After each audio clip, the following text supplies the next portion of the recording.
አንድ ባለሀብት ናቸው። ልደታቸውን ለማክበር የተለያየ ማስታወቂያ ይናገራሉ። ከተናገሩት ማስታወቂያ ደግሞ አንዱ ለኔ የሚስማማ መጠጥ ይዞ ይመጣ 1 ሚሊዮን ብር ይሸልማል ይላሉ። ከተለያየ ቦታ የማስታወቂያ የሰሙ ሰዎች ይሄንን ነገር ይሰሙና ተጨምቆ የተወሰኑ ሰዎች ብቻ ይመጣሉ። እነዚህም 4 ሰዎች ለውድድሩ ያልፉና ይቀመጣሉ። አንደኛው ሬድ ሌብሉን ያቀርብላቸዋል። ሁለተኛው ውስኪውን ያመጣል። ሶስተኛው ደግሞ ቮድካ ያቀርብላቸዋል። አራተኛው ቪኖዋን። እኚህ ባለሀብት 4ቱን መጠጦች ያሉ ቪኖ ላመጣው ግን ትኩረት ሰጡ።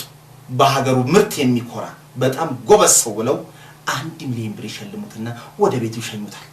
ይሄ 1 ሚሊዮን ብር የተሸለመው ሰው በጠዋት በራቸው ላይ መጥቶ ቆሞ ይጠብቃቸዋል። እሳቸው ከውስጥ ጎምለል እያሉ አጠገቡ ደረሱ። ትላንትና 1 ሚሊዮን ብር የሸለምኩ ልጅ አይደለም እንዴ? አዎ ጌታዬ፣ አስታውሰዋል። እኔ ነኝ። አስታውሰዋል ጌታዬ። እና ምን ቅር አለ? ጌታዬ ጠርሙሱ ከተጋባ ብዬ ነው የመጣሁት።